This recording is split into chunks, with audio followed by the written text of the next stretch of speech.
see if I had what it takes.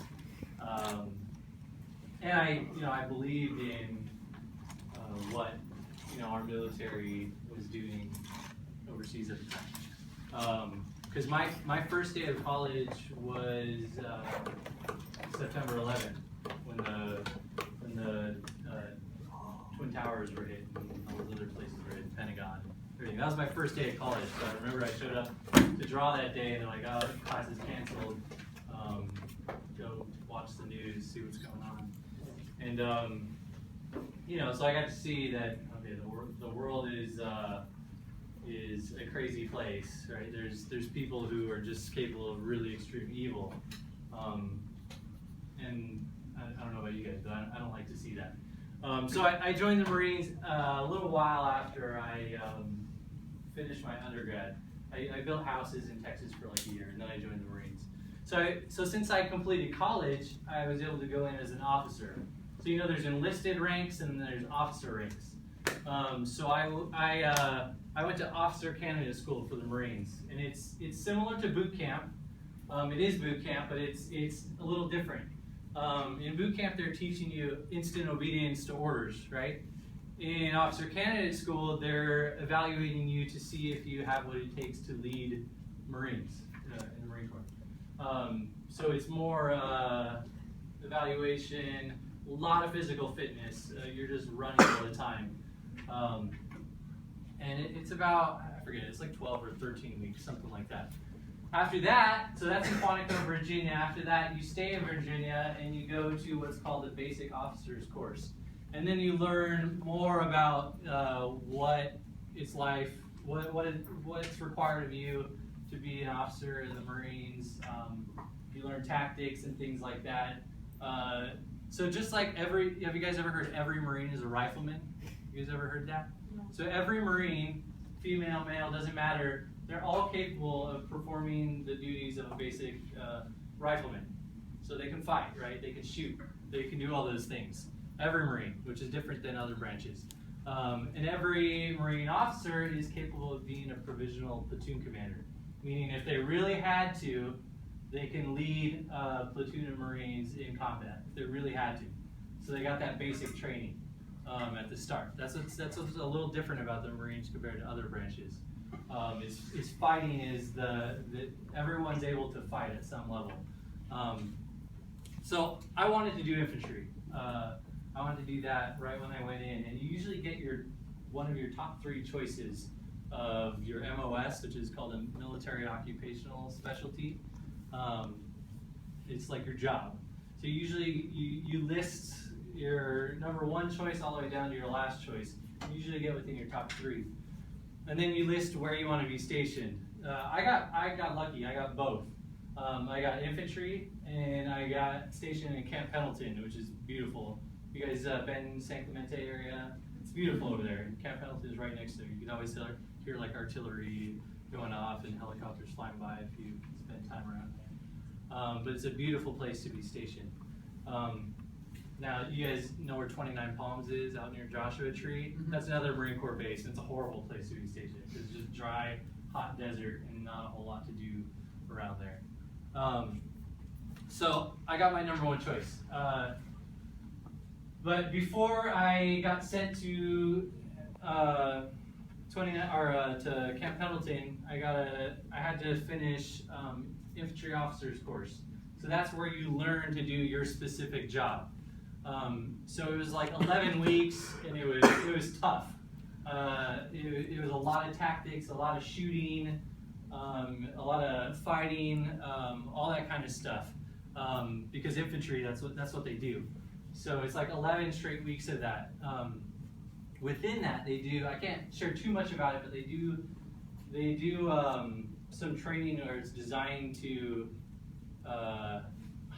It's designed to make you learn about what happens when people are deprived of sleep, deprived of food, when they're pushed physically, really pushed, and you get to see like what takes place, and it really prepares you for combat, so you can recognize in your Marines, is this person combat ready, or does this person need to get some sleep? You need to learn to watch what's taking place mentally and physically in your Marines. So they have some training that's designed to really push the limits of that, and it's tough. And so after that, I got assigned my my platoon, which is about 40 Marines. It's 40 Marines. So there's that's the platoon level. The level above that would be a company, so it's made up of like 3-4 platoons. Does that make sense? And then companies make up a battalion. Battalion makes up a regiment. Regiment makes up a division. It's just different numbers. And so you deploy as a battalion, which is about 1,000 Marines, into a combat zone. So in 2009, I deployed to Iraq, Al-Anbar province in Iraq. The first month there, we spent near Mosul. You guys have heard about that on the news recently. That's where ISIS is kind of making their last stand. I was right next to there on the Syrian border. My platoon was tasked to go out at night and try and catch people smuggling in weapons and bomb-making material across the border. So we spent like every night out there with like our night vision goggles and our thermals trying to catch people smuggling stuff. And we really only found people smuggling like illegal things like cigarettes and things like that that weren't allowed in the country. But we never really caught anybody smuggling bomb-making material or weapons. So after about a month of living out in the desert, no shower. Imagine a month of no shower. You guys go, anyone gone like several days without showering before? It doesn't feel good, right? Imagine going like an entire month. You feel disgusting. What's the most anyone's gone without showering in here? A week. A week? Yeah, it's pretty rough, right? Well, it's a camping trip. Yeah. No, I'm not. Yeah, it's understandable. Camping, stuff like that. But imagine going a month. Some people do way longer. You feel gross. So we got moved to an actual base for the remainder of the deployment called HIT, H-I-T, in Iraq. And we shared a base with Navy SEALs and Iraqi Army, and we would do different missions together, mostly led by Iraqi police. So there wasn't a whole lot of, I don't think there was like hardly any instances of people shooting at us. We'd find bombs periodically, like roadside IEDs is what they call them, improvised explosive devices. We get called out to those and have to deal with those. And sometimes people would throw, it's called an RKG. It's like looks like one of those pineapple grenades that you see in like World War II. They'd throw those down in the turrets, like overpasses, right? The turrets of the trucks to try and take out like a turret gunner. So that happened on several occasions while we were there. But honestly, security was pretty good in Iraq at that time for where we were at. It just got better and better. My platoon was like the quick reaction force for the Navy SEALs and like the Iraqi SWAT, and they would do raids and detain all these people, and it would just get better and better and better. So we must have been getting the bad guys when we were detaining these people, because security just improved. And my battalion didn't lose anybody during that deployment. We had some casualties, but no one lost their lives during that deployment. Then the year later, we deployed to Afghanistan. Now, Afghanistan is a completely different beast. Their primary weapon is the IED, the improvised explosive device, and it's lethal, right? I think I showed you guys in chapel. It's usually these pieces of wood or something that are layered on top of each other, and the points of contact of the wire are separated by like foam or something. So when it's buried in the ground, you step on it, squishes the foam, and the two wires come into contact with each other, and then it explodes. There's usually a jug full of homemade explosives underneath it, and they fill it with like screws and nuts and bolts and bearings and things that, like small metal objects to like really rip through you. My battalion found around 500 of them. Imagine 500. So basically, anywhere you go, this is different. This is contrary to like your training. You go in what's called ranger file, where you walk in a single file line. You have some dispersion between you, right? But you walk in a single file line. The guy in the front usually has a metal detector, and he's checking for any sort of metallic signature. that might be in that device. We have dogs, explosive detection dogs, which are usually Labrador retrievers in our case. And you'd send those out to sniff and to be able to tell if it's there's explosives in the ground. So we have that. We also carry around these backpacks that are designed to jam signals of like radios and not our own. Ours still work, but any type of like walkie-talkie or cell phone within a certain radius of these backpacks, it'll be jammed. So that way people can't set off an IED remotely. That's called a command detonated IED, is where someone like sets it off at a specific time. What else do we have? We have these big Grim Reaper looking poles that we carry around, and it literally is a sickle at the end of a tall stick, and you kind of scrape the ground lightly where you think there could be an IED, because usually they can't bury the wire very deep. It would take forever to bury the wire from wherever it's leading to the power source, because they try to put the power source offset from the actual explosive device, because the power source has a high metallic signature. So if you find the power source, you've basically found the IED. So they'll hide the power source somewhere else with a long wire. So the wire is hard to imagine burying a long wire like underground. They can't bury it very well, so they just usually smear dirt all over, pile some dirt on top of it, and you'll see like a little hint of an ant trail. It looks like an ant trail, and that's something that should like make the hairs on the back of your neck like stand up. Is when you see that, because that's a sign that, oh, there might be an IED here. So we scrape the ground, and if you get any hint that there's a wire, you back off, and you set what's called a cordon, like a perimeter around it, and then you call in explosive ordnance disposal, EOD, and they handle the IED. They usually blow it up in place is what happens. But we found about 500, I think 30 something went off on our Marines, injuring them. One of my platoon commanders, the very first week of his first deployment ever, he lost both his legs and some of his hand the very first week he was there. He actually wasn't even in country long enough to receive his combat deployment ribbon. You have to be there a certain length of time, yet he had his Purple Heart already from the injuries he sustained. So it was completely different than Iraq. It is definitely a shock. And there were firefights here and there too. I assisted in like some artillery strikes where these guys were shooting at our Marines through holes in the wall. They call them like murder holes or keyholes. The walls there are made out of dirt, and they would make holes in the wall and like kind of shoot through the holes and then hide their weapons as if they never did it. But we have UAVs and we can see pretty much everything that's going on. If we get the right coordinates, they don't know we're watching them, but we are, and so then we can start coordinating artillery strike on them. And they never see it coming, right? So nowadays, when wars are fought, it's a lot of combined arms, meaning artillery, air, right, ground. It's everything working together. So it's really effective in fighting them. But at the same time, it's kind of a losing battle over there because the more you kill them, right? But you might also cause some problems with the locals. Maybe there's collateral damage. A local gets injured, which definitely happens in the process of all that, and then you create even more enemy. And the locals, you know how the Taliban was funded, right? Through opium.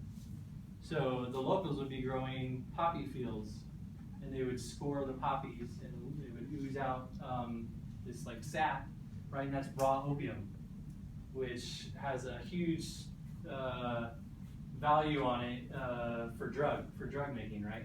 Raw opium. So as they sell it for $200, but it has millions of dollars of street value. So the Taliban is funded through that. So we can't go and destroy all the poppy fields, otherwise we ruin the locals' livelihood. So it's a losing battle, really, and no one's really figured out a great way to fix that. So that's why we eventually just had to start pulling people out. That's a really simplified version of what happened. There's obviously more to it. Do you guys have any questions about anything? Like what daily life is like, or something that relates to what you guys have learned in class? And what is daily life like on Like your most average, whatever that is. So when you're back here, you're training, right? So Marines are usually in the field. They don't usually sleep in tents. They usually just sleep under the stars in their sleeping bag at night. And you have MREs, right? Meals ready to eat, just like this meal in this plastic packaging. And they come with like a heater where you add water to it and heats up your food. It's kind of cool. And they have like every single MRE comes with like Tabasco sauce and stuff like that. And some come with these things like candies called Charms, and they're known to be like bad luck, so nobody eats those. They like give them away. Here, you want my Charms? Because those are bad luck, so you don't eat those. But they all come with like a little pack of waterproof matches, like a little chiclet gum, a napkin, a water heater, stuff like that. So you eat those for the most part. And then when you come out of the field and you start eating normal food, it messes you up because they're not meant to be eaten like long term, but they are good. They do have a lot of calories in them. So, Oh my! So you're training, right? Uh-huh. You're trying to simulate what the enemy might bring against you. That's why you're here, and then when you're there, it's just imagine never being able to leave your job, and it's kind of a high stress environment for the most part. And imagine never getting a break from the people you work with, right? Tempers might kind of run high, but you get good at being able to adapt. So, but it's stressful. So when you come home and finally you have like this freedom, it's definitely takes some getting used to because you've been on such high alert for so long. Now you come back and you're like, you might find yourself zoning out. People are like honking at you, like, go, like, what are you doing? Why are you taking so long to go at the light? So it takes a little while to kind of reintegrate back in the States. But you're always on. You're always on alert. You're always working. I mean, people watch movies and stuff on deployment. They have some time in the gym. They have time to relax. But it just depends where you are, what you're doing. It could be a lot of work and a lot of stress. So it just depends where you're at. Any other questions? Anybody thinking about joining the military? No. Do you rate that? Maybe. What branch would you want to join? Special forces. Okay, cool. All the Navy SEALs I met have just been really great guys. Just really soft-spoken. Not really what you think of when you think of Navy SEAL. You think of these like really like outgoing people. It's not always the case. Sometimes they're the chess players. They're the they're the more reserved one. Usually very physically fit, but yeah. What was the most difficult part of your deployment and being out there? The most difficult part of the deployment, I would just say, is always being at that level where you're always ready for an attack or always something. It kind of wears on you, and never truly being able to take a break from it. I think that's the most difficult part. And then obviously having people being maimed or killed. Like we did lose a Marine in Afghanistan where he didn't make it, and then plenty of Marines were definitely, their lives were forever changed. And then we even lost some after, like, due to suicide or things like that. Like I had one of my Marines in my platoon ended up killing himself after he came home. And you would have never expected it from this guy either, because he was just very upbeat. He's kind of the funny guy of the whole platoon, always would bring joy to other people. So you really, you don't know how things are going to impact people. And it's not always who you would expect, so you gotta be cautious of that. Yeah. How did your family react? My mom was definitely scared, but I had already like sworn in and everything. I'm like, I'm gonna do it. So she didn't really have a choice. I was already of age. It's not like you told her, I'm going to go sign up. No, she knew I always wanted to, but I pretty much like went and was doing it on my own, and she didn't really say anything about it. It wasn't like something I sat down with my parents and discussed. My dad wasn't really in the picture because my parents separated. It was really my mom, and I didn't really ask her opinion. I just did it. But there's naturally fear, right? Yeah. There's always fear. Any other questions?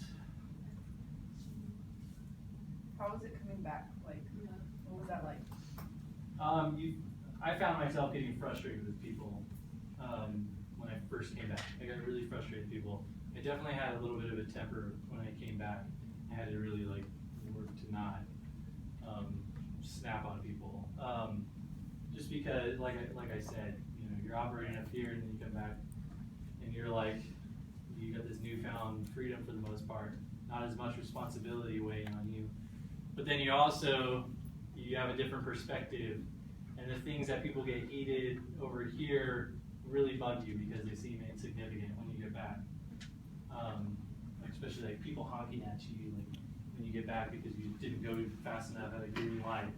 Like I know I'm not the only one that's like, you know, been ready to like have road rage on somebody when that happens. But you know, it just takes a little while to get used to. Once you get back, luckily when you get back, they give you time to spend with family and kind of reintegrate. They give you like some time off, which is nice. So how many years did you spend? What did you do? So each deployment for Marines, they typically do 7-month deployments, which isn't that long. The Army does like 13-month deployments, which is a really long time. So Marines do shorter deployments. So I did 7 months in Iraq, 7 months in Afghanistan. My total service time was like 4.5 years. I extended a little bit. 4 years is like the minimum obligation, but I signed on for a little extra time to do that last deployment. Why did you decide to come back? When I decided what? Why'd you decide to like come back and not Come back and what? I'm sorry, I missed here. like come back and just like live your mentor? Oh, like get out? Yeah. So I never intended to make a career out of it. I just wanted the experience. Wanted to see what it's like. So when I just signed up for that 4 years, and that's all I really intended to do. Plus, the longer you stay in as an officer, the more you end up doing PowerPoints and sitting behind a desk and a lot of planning, and the less you're out there like with the Marines doing the actual things Marines do, and so I don't like that. And it becomes more about achieving that next rank, and it gets political, and it's just, Like more of an personally, it's not for me. more of an officer, less infantry. Well, yeah, I mean, if officers are in the infantry, Yeah. but the The point higher you is, go. the more, yeah, you end up doing things that you don't really want to do. So if you like to be out there with the Marines or with the soldiers or sailors, I would go enlisted. But then again, you start at the very bottom, so you're the one mopping all the floors and doing weekend duty and all that kind of stuff when you don't want to, you know, work your way up the ranks. Yeah. So just it wasn't a career thing for me. It's temporary. Any other questions? Anybody have family serving right now? What is it? My cousin is a chaplain in the Army. Oh, cool. Your brother's went to the Air Force, right? Yeah. Is he in school right now, or is Yeah, he? he's still a sophomore right now. Okay, in the Air Force Academy. What is it? Air Force Academy. Okay, cool. What does he want to do? Do you want to fly or something? Yeah, and I think remember. this summer is when he'll basically find out if he's going to be going down that path. Okay. But there are very specific height requirements, weight requirements, even like jawline requirements that I don't For, think like he's. the way the helmet fits or something. Yeah, or like how That's weird. how you can handle the whiplash. I don't think Yeah. he's taken those yet, but that'll be this summer. Then he's also going to China. I forget why. So that's also this summer, and so like one's more of an academic route, the other one's more of a, of course, actually like being in action sort of route with flying. But so right now he doesn't know for sure yet what's gonna happen. Yeah, it's really easy. It is like really what he's describing is really, there's a lot of requirements that are sometimes hard to make with flying specifically. So if you do get dropped, you were contracted to fly, and then you get dropped, they call you a fallen angel, and then you get your first choice of your MOS if that doesn't work out. Usually, I don't know if that's how it works for the Air Force, but in the Marines that's how it works. So I remember we had like in my infantry officer training, we had some guys join our class who were fallen angels. They were pilot contracts that were either too tall or something, didn't work out for them. questions? Do you think of like VA for like medical stuff after you leave the military? I actually have never used the VA for anything. I should, but because I got some back issues, but they're hard to deal with. A lot of paperwork, a lot of sitting around and waiting. They're just understaffed, not organized. It's a mess. But for schooling, it's awesome. They're fairly on top of it regarding using your GI Bill. So if you do your service and you pay into the GI Bill, you usually get to go to college for free after. So I used it for my master's degree, and it was awesome. Would you agree with the notion that most people choose to serve at least 2 years? I get the idea behind it, but I think 2 years of service in some capacity is a good idea, but not necessarily military, right? I think there's other public service jobs that people might feel a little more fitted to do, whereas the military, I don't think is for everybody. I wouldn't want to see everybody do that. It's right now our force is all volunteer, meaning the people chose to be there, which makes a difference in your capability, I think. What about doing it like Austria does it, where it's like, I think every like man, once they turn like 18, they have to go through basic training, and then that's it. Yeah.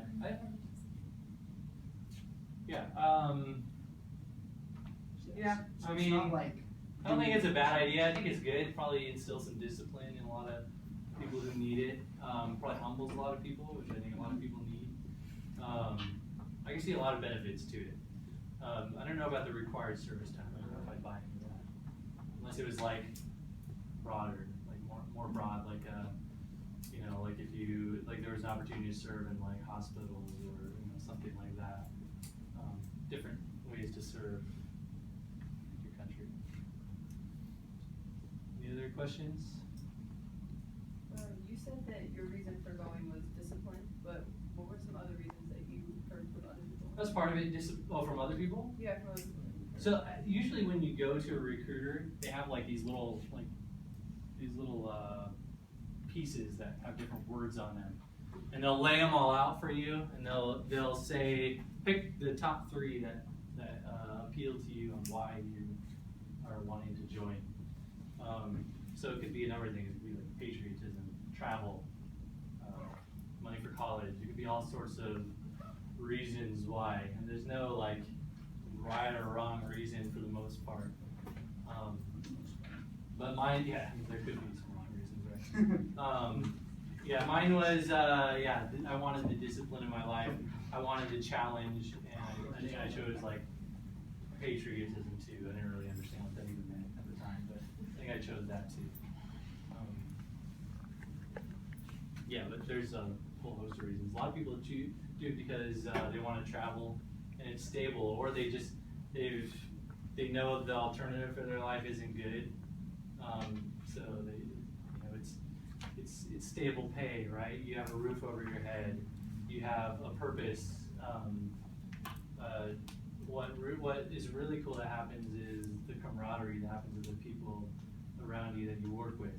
Because anytime you endure hardship with somebody, you grow really close. And that's what happens. A brotherhood starts to form, or a sisterhood among Marines and soldiers and airmen and sailors, because you endure hardship like on a regular basis. Most of the training you do, like especially in the infantry, is really tough, physically, mentally. It's challenging. Yeah. Do you know anybody that got like addicted to drugs or alcohol or anything? During or after? I know people who did drugs while they were serving, and that's like a surefire way to get yourself a dishonorable discharge, which really affects the rest of your life. Anytime you apply for a job, that follows you around, dishonorable discharge. So, you guys know what spice is? Have you ever heard of that? Yeah. It's like some synthetic, they equate it to like marijuana, but it's not. It's like an incense almost that people would smoke. And that came down. There was an order. No service member could do that, even though it wasn't an illegal substance in the United States. But people would push the limits. They'd try it. They'd get caught, and then they'd get the boot. Same thing with other drugs. They do a lot of urinalysis testing, like on a regular basis, to check. Even when you go in, they'll check to see if you've been doing drugs. And you pop positive on that, you're gone, or you're gonna get some severe non-judicial punishment. Or at the battalion level, they can choose to assign a punishment to you that requires no judge, no jury, no anything. It's up to the commander's discretion. And it's called non-judicial punishment. And they have that authority to do that. I would say the biggest thing is alcohol abuse. Alcohol abuse and tobacco, for sure. Alcohol abuse is huge because sometimes you can not be of legal age to drink, like for instance in California, but your command can authorize you, like everybody in the unit, to drink at an event. So say you're 17 years old, if the commander says everybody can drink, everybody can drink. Which is, you can imagine there's some problems there. Some people who are young and don't really understand proportions and how much is too much and that kind of thing. Alcohol abuse, I definitely saw that being a problem. Not so much drug abuse. I didn't see hardly any of that. I saw people get in trouble for drugs and being kicked out, but not really anybody struggling with a problem. Did that ever carry, when they were done, did that ever carry back? Do you stay in touch with anybody? I do, and yeah, I'd say it can be a problem for people drinking too heavily. It might be, usually when people drink heavily, it's because there's something else going on. There's something that's not sitting right with them, and it kind of dulls that feeling, whether it's a lack of purpose, right? Now suddenly they don't have this purpose that they once had. Because when you're serving, you feel everything you do is with purpose, and it demands everything of you. So once that's gone and you're just Joe Schmo working at IKEA, you don't really feel like you have much purpose anymore. And so it could be, masking that. It could be anything really. I know my friend that was in my platoon that killed himself, it had to do with alcohol, right? He was abusing alcohol. Definitely doesn't do good things for your life. Any other questions? If I had to do it all over again, I would do it again. I mean, a lot of the lessons I learned and the experience is invaluable. I don't think you can get that. The perspective, right, of what humans are capable of is, it's profound. Did you ever consider joining Marine Force Recon or Special Forces? Yeah, I did. I did, but like I said, I didn't want to make a career out of it. Usually, if you want to do Force Recon, you spend some time in the infantry unit first, maybe do a few deployments before you go that route. I actually think you do have to have some, I don't know, I could be wrong on this, don't quote me on this, but I think you do have to have some time in service before you can go that route. They have what's called MARSOC in the Marines. Have you heard of that? That was called MARSOC. There's some differences. They have battalion level recon. They have recon battalions. There's some variety in how special forces are you, right? MARSOC is our special forces. Yeah, I definitely thought about that because I've served along some people who went that route or who retired from that route, and I considered it. I had a good friend of mine actually was in MARSOC. I don't know if you remember that helicopter crash that happened in Florida, where a lot of MARSOC, I think 5 to 7 died. I kind of forget right now. It was called Raider 7. I think 7 of them died. But my friend was on there. He's actually went Delta Force for a little while, which is the elite of the elite. So Delta is a combination of all the branches. So they could be a Navy SEAL, they could be a Marine, they could be anything, but it's really physically demanding. He had an injury and had to go back to the MARSOC unit he was a part of. But yeah, I consider that. It's definitely it's neat. Smaller unit level, like true professionals, right? Just the standard infantry, you get people fresh out of high school that you have to train up in order to make life and death decisions in a deployment. So there's definitely a lot of variety. Whereas if you have a unit that's like a MARSOC unit, these are guys who have experience. They have really strong mental strength, physical strength. They've made it through all that training. There's usually a maturity level that's there. But yeah, I definitely considered it. But I like being in the infantry. That's kind of like a gradual step that you might want to take if you like the infantry. Yeah.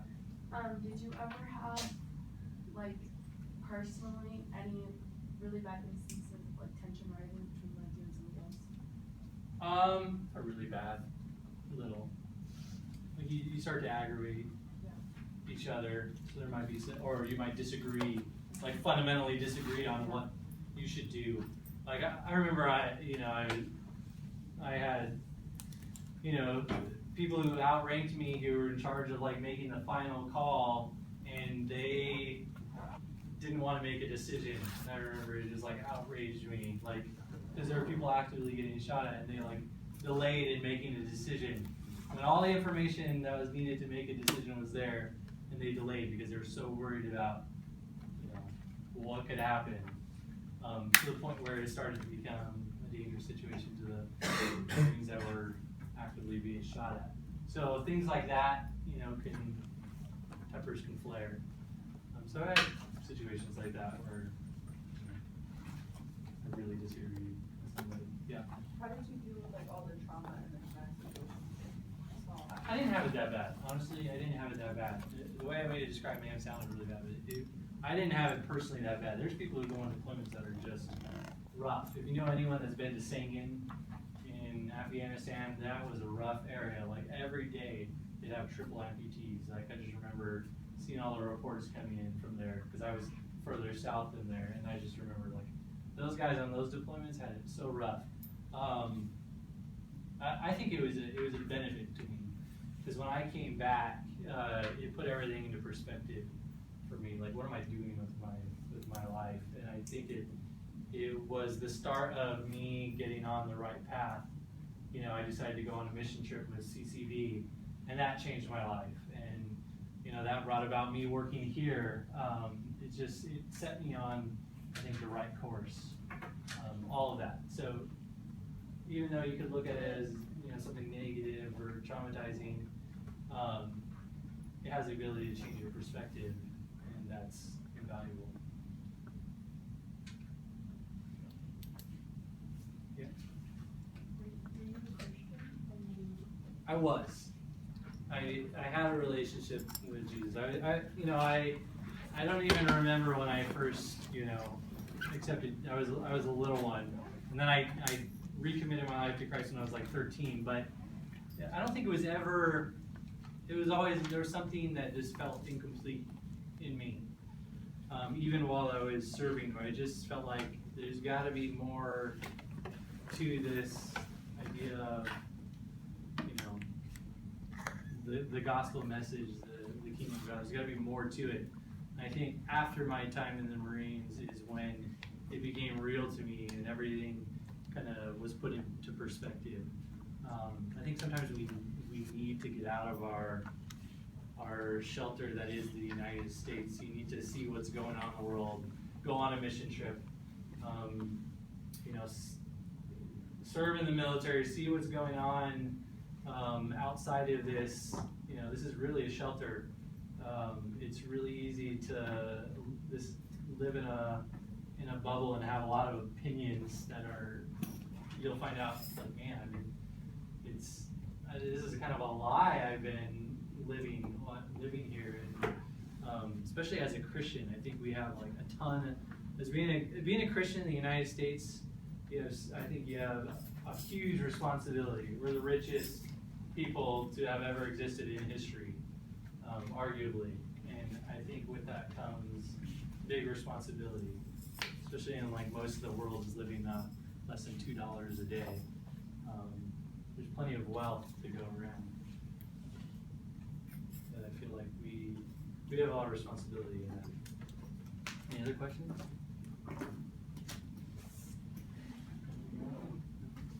Is that it? That's all of them?